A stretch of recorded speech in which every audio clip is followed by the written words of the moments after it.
Hello friends, M6ல் இருக்கக்கூடிய gold மினியோடைய movement இன்றைக்கி எப்படி இருக்கிறதுக்கு வாய்ப்பு இருக்குது அப்படிங்கிறத பற்றி இன்றைக்கி பார்க்கலாம். அதுக்கு முன்னாடி நம்ம சேனலில் சப்ஸ்கிரைப் பண்ணாமல் இருந்தீங்கன்னா சப்ஸ்கிரைப் பண்ணிக்கோங்க. பெல் ஐக்கானே ப்ரெஸ் பண்ணி வச்சிங்கன்னா நம்ம ரெகுலராக கொடுக்கக்கூடிய அப்டேட்ஸ் உங்களுக்கு இமீடியட்டாக கிடச்சிட்ருக்கோம். நம்ம இப்போ எடுத்துருக்கிறது பார்த்தா M6 கோல்டு மினியோடைய டே சார்ட் எடுத்திருக்கேன். டே சார்ட்டில் நம்ம என்ன முதல்ல எப்படி மூவ் ஆகிட்டு இருக்குது அப்படிங்கிறத ஃபஸ்ட்டு பார்த்துடலாம். அப்புறம் நம்ம சின்ன ஃப்ரேமில் போயிட்டு என்ன இருக்குது அப்படிங்கிறத பற்றி பார்க்கலாம். ஃபஸ்ட்டு டேயில் பொறுத்த வரைக்கும் நம்ம ப்ரைஸ் பார்க்கும்போது ஒரு ரேஞ்சு தான் ஃபார்ம் பண்ணிகிட்ருக்குது. அதாவது ரேஞ்சுனா எங்கேருந்து ரேஞ்சு இருக்குது அப்படின்னு பார்க்கும்பொழுது நேற்றே பார்த்திங்கன்னா அது ஒரு ரேஞ்சு கேண்டலுக்குள்ளே தான் ட்ராவல் ஆகிருந்தது. அதாவது இந்த ஹை லோக்குள்ளே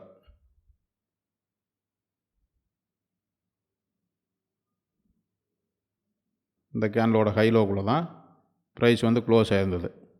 இது இன்றைக்கி தான் ரேஞ்சு ஃபார்ம் பண்ணிக்குதா அப்படின்னு பார்க்கும்பொழுது அதுக்கு முன்னாடி இருந்தே அந்த ப்ரைஸ் ரேஞ்சில் தான் இருக்குது. எப்போ இருந்து அப்படின்னு பார்த்தோம்னா 2 ஏப்ரல், அதாவது இந்த இன்சைடு பார், இந்த இன்சைடு பாருக்கு மேலே பாருங்கள், மேலே ப்ரைஸ் க்ளோஸ் ஆகாமல் ஷேடோ தான் கொடுத்துருந்தது. இது ஒரு ப்ராப்பரான இன்சைடு பாராக ஃபார்ம் பண்ணியிருந்தது. இப்போ இதுக்கு மேலே அந்த ஷேடோ கொடுத்தது, ஷேடோவுக்கு மேலே நமக்கு எதாவது க்ளோஸ் நடந்திருக்குதா அப்படின்னு பார்த்தோம்னா க்ளோஸ் எதுவும் நடக்கலை நமக்கு. அதுக்கப்புறம் ஒரு ஷேடோ தான் கொடுத்துட்டு ப்ரைஸ் இருந்துகிட்ருக்கு. இதுக்கு மேலே ப்ரைஸ் போகவே இல்லை. இந்த நம்ம கணக்குப்படி பார்க்கும்போது இந்த இன்சைடு பாருக்கு மேலே க்ளோஸ் நடக்கவே இல்லை இன்னும். இப்போ அதுக்குள்ளே இங்கே ஒரு ரேஞ்சு கேண்டில் ஃபார்ம் பண்ணியிருக்குது. இந்த இடத்துல ஒரு ரேஞ்ச் கேண்டில் ஃபார்ம் பண்ணியிருக்கு. இப்போ இங்கே ஒரு ரேஞ்ச் கேண்டில் ஃபார்ம் பண்ணியிருக்கு. நேற்றும் ஒரு ரேஞ்ச் கேண்டில் தான் ஃபார்ம் பண்ணியிருந்தது.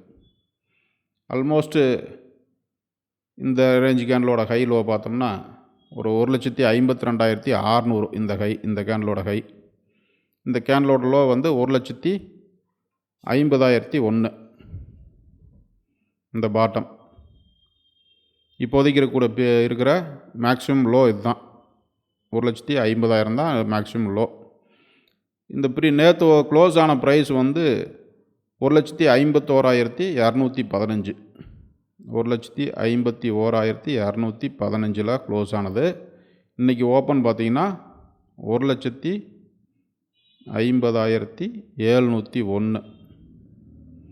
ரெண்டுக்கு இருக்கக்கூடிய இன்றைக்கி கேப் டவுன் ஓப்பன் டிஃப்ரென்ஸ் எவ்வளோன்னு பார்த்தோம்னா 514 பாயிண்ட் கேப் டவுன் ஓப்பன்.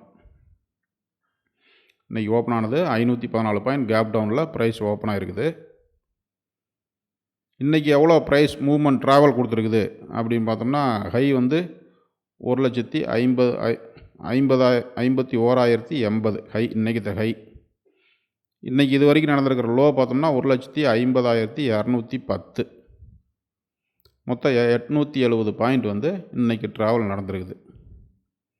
இந்த ரேஞ்ச் கேண்டலுக்குள்ளேயே தான் அந்த இன்றைக்கி ட்ராவலும் நடந்திருக்குது. ஏன்னா நம்ம இந்த கேண்டலோட ரேஞ்சு லோ பார்த்தோம்னா 1,50,001, அதாவது 1,50,000 வச்சுக்கலாம் ரவுண்டாக. அதுக்குள்ளே தான் இப்போ ட்ராவல் நடந்துகிட்டு இருக்குது. சரி, இதை சின்ன டைம் ஃப்ரேமில் போய் பார்த்துடலாம். அதுக்கு நான் எடுத்துருக்கிறது 1 ஹவர் டைம் ஃப்ரேம். அதுக்கு முன்னாடி நம்ம INR பார்த்தோம்னா INRோட இன்றைக்கி ரேட் பார்த்திங்கன்னா 94.16 ஹை கொடுத்துருக்குது.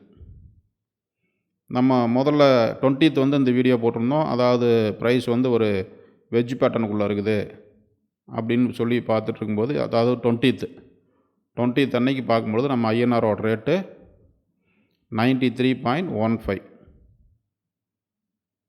நமக்கு கிட்டத்தட்ட 1 ரூபி இன்றைக்கி ப்ரைஸ் ரைஸ் ஆகிருக்குது. அதாவது INR வீக் ஆகிருக்குது. 1 ரூபி டிஃப்ரெண்ட்டில் இன்றைக்கி ட்ராவல் ஆகிட்டுருக்கு. நம்ம ப்ரீவியஸாக என்ன பார்த்துருந்தோம் அப்படின்னா இந்த வெஜ் பேட்டர்ன், அதாவது 20th வீடியோவில் என்ன பார்த்துருந்தோம்னா இந்த வெஜ் பேட்டர்னுக்குள்ளே ப்ரைஸ் ட்ராவல் ஆகிட்டு இருக்குது. அதாவது இந்த இடத்துல ப்ரைஸ் இருக்கும்போது பார்த்துட்டு இருந்தோம். நம்ம மேக்ஸிமம் ஒரு 1,53,000 வரைக்கும் போனாலுமே செல் தான் ட்ரை பண்ணணும். இந்த இடம் பார்த்திங்கன்னா 1,54,000 இருந்துச்சு. இந்த 1,54,000 போனாலுமே இங்கேருந்து செல் மட்டும்தான் ட்ரை பண்ணணும். பையை முடிஞ்ச அளவுக்கு அவாய்ட் பண்ணிக்கலாம் அப்படின்னு சொல்லியிருந்தோம். ப்ரைஸ் ஒரு 1,52,000 சம்திங் போயிருந்தது. அங்கேருந்து நேராக கீழே வர ஆரம்பிச்சிச்சு. இந்த கீழே மேக்ஸிமம் எவ்வளோ லோ வந்திருக்குதுன்னு பார்த்தோம்னா 1,50,000. கிட்டத்தட்ட 2000 ஆல்மோஸ்ட் ஒரு 3000 பாயிண்ட் டவுன் சைட் ட்ராவல் ஆகிருக்குது நம்ம சொன்னதுலேருந்து. இப்போ மறுபடியும் ஒரு கேப் அப் ஓப்பன் ஆகி மறுபடியும் இப்போ அந்த லோவுக்கு பக்கத்தில் தான் ட்ராவல் ஆகிட்டுருக்குது. இப்போ நம்ம இன்றைக்கி என்ன நடக்கும் அப்படின்னு பார்த்தோம்னா, நம்ம எதிர்பார்க்குறது கிட்டத்தட்ட ஆல்மோஸ்ட் ஒரு 1,49,000 வரைக்கும் எதிர்பார்க்குறோம். அதாவது இந்த லோ வரைக்கும். இந்த லோ பார்த்தோம்னா 1,49,000 இந்த லெவல் வரைக்கும் வர்றதுக்கு வாய்ப்பு இருக்குது. ப்ரைஸ் வந்து இங்கேருந்து வர்றதுக்கு வாய்ப்பு இருக்குது அப்படிங்கிறத எதிர்பார்த்துட்ருக்குறோம். ஸோ இந்த இடத்துல வந்து நம்ம இங்கே போய் செல் பண்ணலாமா அப்படின்னா, செல் பண்ணுறத முடிஞ்ச அளவுக்கு குறைச்சிக்கணும். ஏதாவது சின்ன ஸ்ட்ராட்டஜி யூஸ் பண்ணிங்கன்னா ஸ்டாப் லாஸ் மெயினாக மெயின்டைன் பண்ணிக்கணும். மெயின்டைன் பண்ணிட்டு வேணால் இந்த செல்லை வந்து ட்ரை பண்ணி பார்க்கலாம். நம்ம எதிர்பார்க்குறது ஒரு 1,49,000 வரைக்கும் வரதுக்கு வாய்ப்பு இருக்குதுன்னு எதிர்பார்க்குறோம். இப்போ இங்கேருந்து பை ஆகிறதுக்கு சான்சஸ் இருக்கா அப்படின்னா, இப்போதைக்கு பை சைடு முடிஞ்ச அளவுக்கு அவாய்ட் பண்ணிக்கணும். நம்ம பை சைடு எங்கே எடுக்கணும் அப்படின்னு பார்த்தோம்னா, ஒரு 1,52,500க்கு மேலே, அதாவது 1,52,500க்கு மேலே போனால் தான் பை சைடு கன்ஃபார்மே பண்ணுறாங்க. பை சைடு போகிறதுக்கு அங்கேயுமே ப்ராப்பரான ஒரு கன்ஃபர்மேஷன் கிடையாது. இந்த இடத்துல இந்த ரெசிஸ்டன்ஸ் பிரேக் பண்ணும்போது நம்ம பை சைடை ட்ரை பண்ணுறதுக்கு ஒரு சின்ன பாசிபிலிட்டிஸ் கொடுக்குது. இங்கே வந்து நம்ம அதிகபட்சம் இந்த 1,54,000 வரைக்கும் வேணால் போகிறதுக்கு பாசிபிள் இருக்குது.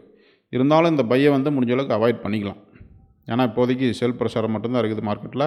ஏன்னா இந்த வெஜ் பேட்டர்ன் நடந்ததுக்கு அதோட டார்கெட் நோக்கி ப்ரைஸ் போயிட்டுருக்குது.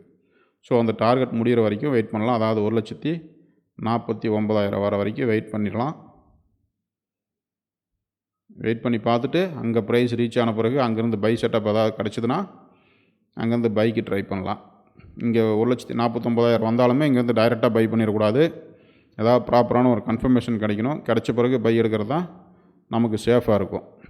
அதனால் இந்த லெவல் வர வரைக்கும் நம்ம எதுவும் பையை ட்ரை பண்ணிட வேண்டாம். பையை பொறுத்த வரைக்கும் நமக்கு இருக்கிறது 1,52,500க்கு மேலே போகும்போது தான் பையை பற்றி இருக்குது. ஸோ இன்றைக்கி இங்கே இந்த 1,49,000 ரீச் ஆயிருமா அப்படின்னு பார்த்தோம்னா, இன்றைக்கி அந்தளவுக்கு பெருசாக நியூஸஸ் எதுவும் கிடையாது. நைட்டு பார்த்திங்கன்னா ஒரு 7:15க்கு ஃப்ளாஷ் மேனுஃபேக்சரிங் பிஎம்ஐ இருக்குது. அதை விட்டோம்னா ஃப்ளாஷ் சர்வீஸ் பிஎம்ஐ 2 தான் இருக்குது. ரெண்டுமே அவ்வளோ ஒன்றும் ஸ்ட்ராங்கான நியூஸஸ் கிடையாது. ஸோ இந்த இடத்துல இந்த டைமில் வந்து ஒரு பெரிய இம்பேக்ட் கொடுக்குமா அப்படின்னா, அது வந்து இந்த நியூஸுக்காக போகிற இம்பேக்டாக இருக்காது, மூவ்மெண்ட்டாக இருக்காது. நம்ம அந்த அமெரிக்கன் மார்க்கெட் ஓப்பன் ஆன பிறகு கொடுக்கக்கூடிய ஒரு மூவ்மெண்ட்டாக இருக்கலாம். மற்றபடி இன்றைக்கி நியூஸஸ்னால் ஒரு பெரிய வால்டைல் நடக்கிறதுக்கு வாய்ப்புகள் கம்மியாக தான் இருக்குது. நம்ம அமெரிக்கன் மார்க்கெட்டோட ஒரு வால்டைலை பொறுத்து வேணால் இங்கே மூவ் ஆகிறதுக்கு பாசிபிலிட்டிஸ் இருக்குது. அதனால் நம்ம வந்து இங்கேருந்து ஏதாவது செல்லுக்கு ட்ரை பண்ணாலும் சின்ன சின்ன ஸ்டாப் லாஸ் யூஸ் பண்ணி தான் ட்ரை பண்ணணும் ஒழிய இங்கேருந்து பெரிய ஸ்டாப் லாஸ் வச்சுட்டு நம்ம ட்ரை பண்ண முடியாது. ஏன்னா இப்போ இருக்கக்கூடிய ப்ராப்பரான ஸ்டாப் லாஸு இப்போ செல் அடித்தாலும் 1,52,500 தான் ஸ்டாப் லாஸ். அவ்வளோ தூரம் நம்ம ஸ்டாப் லாஸை வைக்க முடியாது. அதனால் இந்த லெவல் வரைக்கும் வர்ற வரைக்கும் வெயிட் பண்ணலாம். அல்லது இங்கே இந்த லோ பிரேக் ஆனால், அதாவது 1,50,000 பிரேக் பண்ணணும், மினிமம் பிரேக் பண்ணணும். அது பிரேக் பண்ண பிறகு கூட நம்ம இங்கேருந்து எதாவது பை செட்டப் கிடைக்குதான்னு பார்த்துட்டு அங்கேருந்து நம்ம பைக்குள்ளே போய்க்கலாம்.